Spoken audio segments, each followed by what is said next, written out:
All right, I'm going to show you how to work on pelvic tilts in the half kneeling position. So half kneeling position is usually used if you're moving beyond being in hands and knees position, which is going to be a little bit easier performing pelvic tilts, but maybe in standing you're having a little bit of difficulty because you're using too much of your knees or your upper body is swaying back and forth to try to get the movement. So when we're talking about pelvic tilts, we really want to make sure that we are isolating movement around the pelvis area here. With this outfit on, just imagine that you really only want to see movement happening in the maroon part of my pelvis, not on the black part of my outfit. So in a side view, when we're doing a posterior pelvic tilt, so if we kind of think about our pelvis as being a bucket, posterior is if you imagine that I'm trying to tip that bucket like I'm spilling water behind my back. You want to feel that the lower abs are working to pull up to get that posterior tilt, and you're going to see that your bottom or your buttock is going to tuck under you. Okay, you want to be careful that you're not bringing your body down to get that crunch feeling. Your upper body still needs to stay up as the lower abs are crunching up to bring you into a posterior pelvic tilt.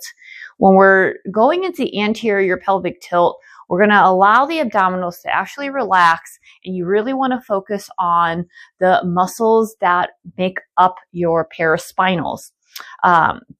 You want to feel the tension of those muscles in the low back pulling the tailbone up from under you. And imagine that when we're doing an anterior pelvic tilt, it's like I'm trying to dump the bucket of water in front of my body instead. And so there's going to be an exaggeration of the arch in my low back when we go into the anterior pelvic tilt. And then now I'm going to show you going into a posterior pelvic tilt where I'm going to focus on those lower abs to pull the pelvis under me. And then again into the anterior pelvic tilt, I'm going to use those paraspinal muscles to pull my tailbone out from under me, exaggerating the arch of my low back. And so posterior tilt, lower abs, anterior tilt, paraspinals. And then you want to work on being able to go back and forth between anterior and posterior.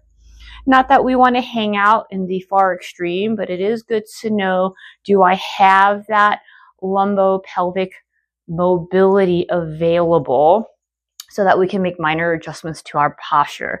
So you can practice this in a half kneeling position. And when you start to feel that you have a good understanding of how to move the pelvis in that nice kind of tall position without compensating with coming down for the posterior tilt and then not trying to arch your whole back to get that anterior tilt, you can work your way towards standing.